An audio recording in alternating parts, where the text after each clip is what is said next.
The original Halo released in 2001, developed by Bungie Studios. Halo was my first experience with first-person shooters. Before Halo, the only games I had the opportunity to play were Nintendo games like Mario Kart and Super Smash Bros. It quickly became one of my favorite games at the time, even though I had very little understanding about the overall plot of the game. I just enjoyed jumping in vehicles and pretending to be an unstoppable space marine.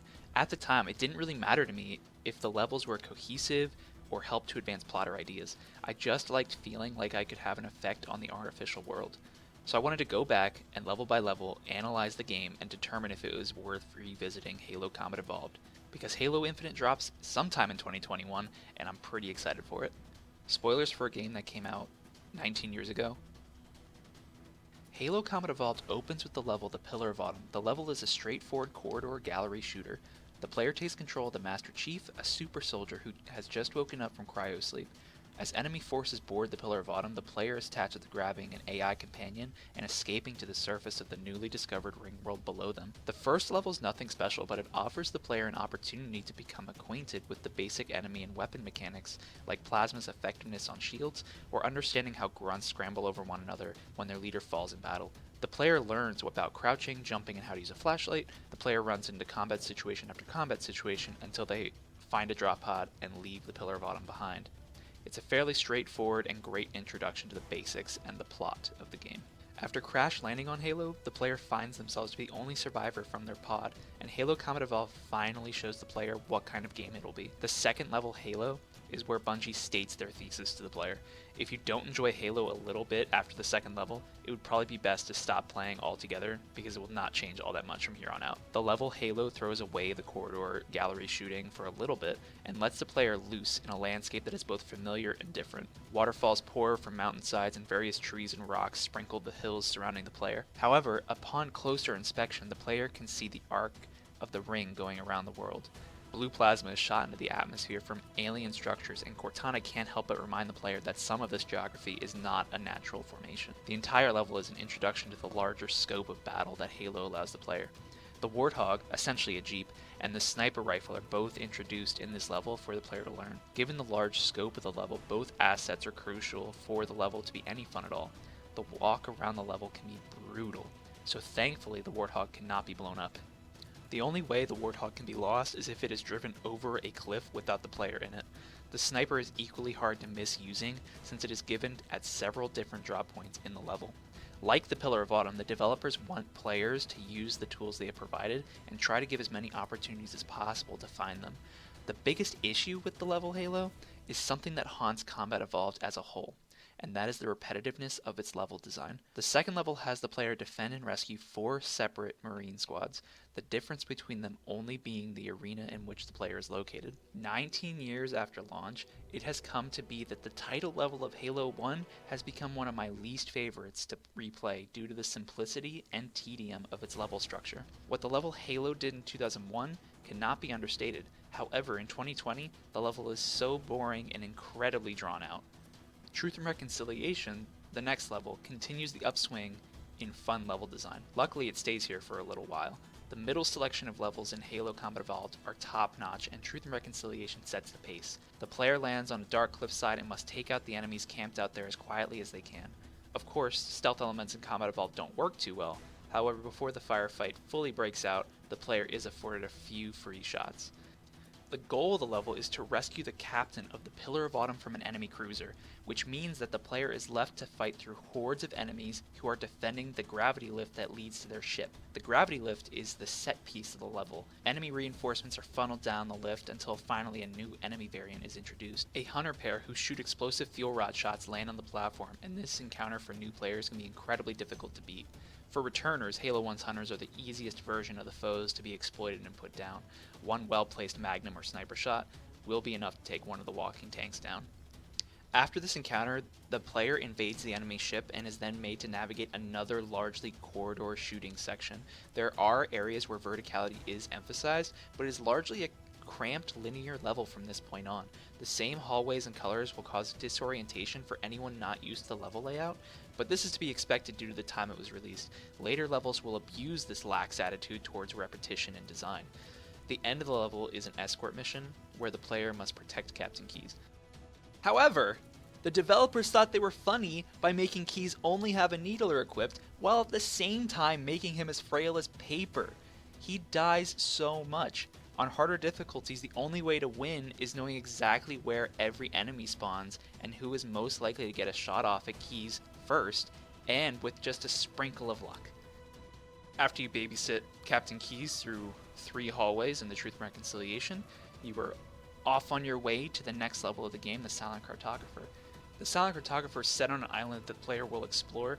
The level opens up with a D-Day-esque drop-off where the player lands in the thick of things, with explosions sending dust into the sky and friendlies falling to the relentless plasma explosions on the beach. The player here is introduced to more of the ring's secrets and the map room that unveils where the control room for Halo is, so the plot can continue.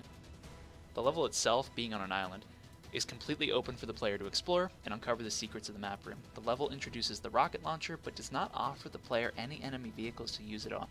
Instead, large hordes of enemy forces are used to protect the different objectives. The rocket launcher can make quick work of most of them, if used sparingly. Hunters and higher level elite guards are positioned everywhere. I believe Silent Cartographer is the first level that truly demonstrates the heights Halo 1 can reach. Unfortunately for everyone, Halo continues hitting these high marks for only a couple more levels. Assault on the Control Room could have been one of the best levels in the entire game. It is the first big vehicle level of the game. The player has the opportunity to use every vehicle that is playable, which includes the UNSC's Warthog and Tank, and the Covenant Ghost and Banshee, which is a single pilot plane. From the player's perspective, huge battles are being fought between humans and the Covenant. The player must dodge and weave between Wraith mortar shots and the crossfire of enemy plasma fire. It can feel really intense when outside, but that isn't where this level spends most of its time. Halo 1 is infamous for its repetition and level design, and there's good reason why. Assault on the Control Room uses the same network of hallways to stage firefights.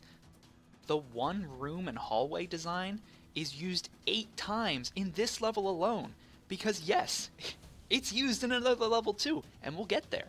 The repetition in design is so bad, the developers put actual arrows on the ground so players wouldn't get confused which way to go, since everything looks the exact same.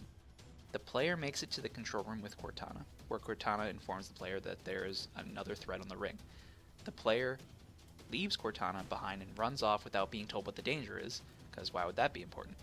But that's okay, because this dumb science fiction first-person shooter is about to do something that I never expected when I first played, and I still greatly appreciate it 19 years later, from a plot perspective. In the next level, 343 Guilty Spark, the player is dropped off in a swamp and told to reconnect with friendly forces in the area.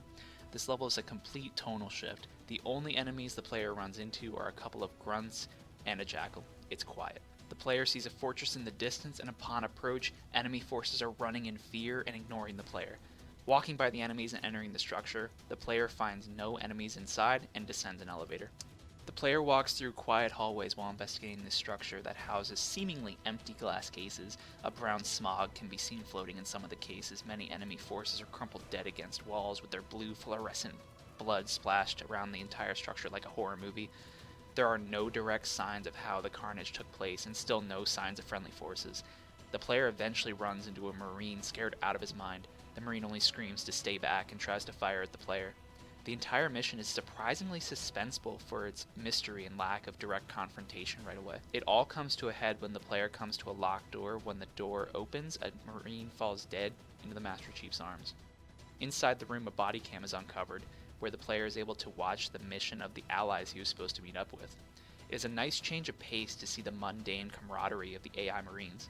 It gives them more character and fleshes out the world more. I really appreciate the segment, and it is something I don't think we see from the franchise much at all.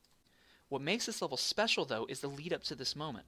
The recovered Marines' body cam's climax shows their squad being ambushed by a new enemy, the Flood. The Flood are essentially a parasite that take over whatever host organism they can find. The aliens who built the rings meant to keep the Flood trapped, but the Covenant accidentally released the parasite, which is what resulted in the blood and carnage earlier. The player must now escape the facility because now this new foe is seemingly everywhere, waiting for the most plot-convenient time to pop out of the shadows.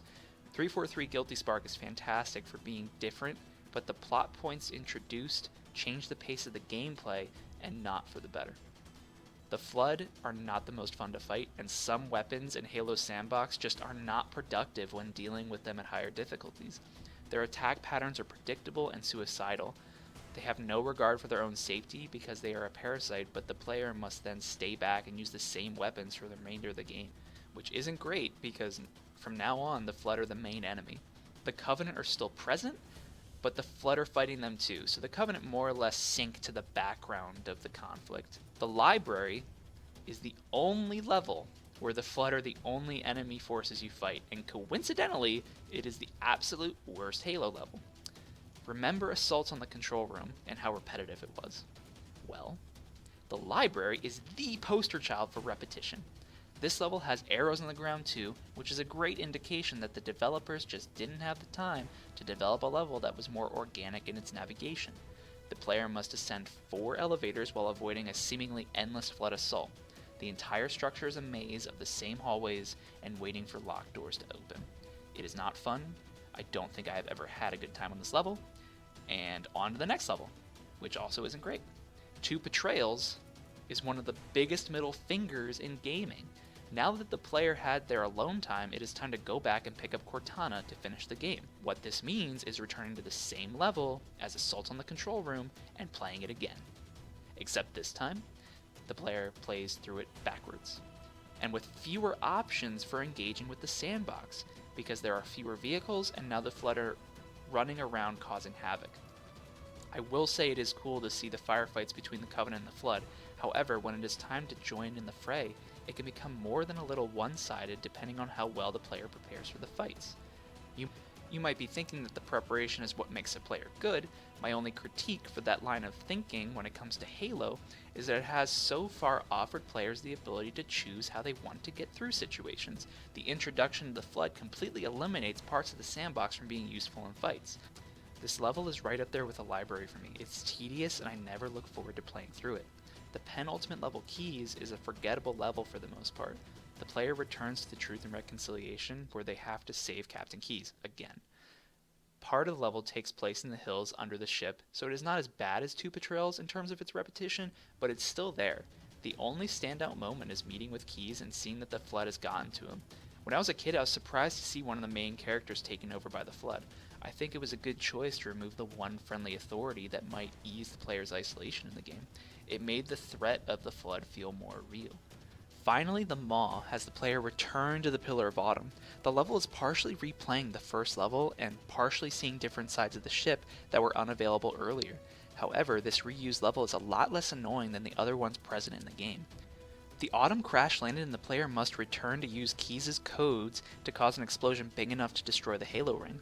The player wanders the corpse of the ship, destroying key objectives to cause the explosion.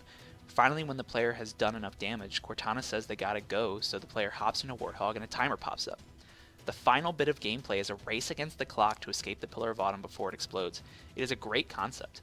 The Maw is a welcome bookend of the plot of Halo Combat Evolved and has one of the most standout moments in the franchise with the Warthog escape. It ties the game up and ultimately sets everything up for one of the better gaming trilogies out there at the moment.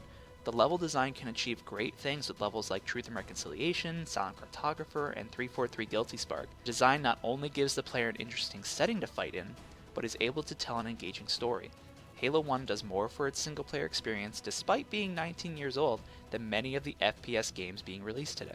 I just wish the team at Bungie had the resources in 2001 to make the tail end of the game less of a slog down memory lane.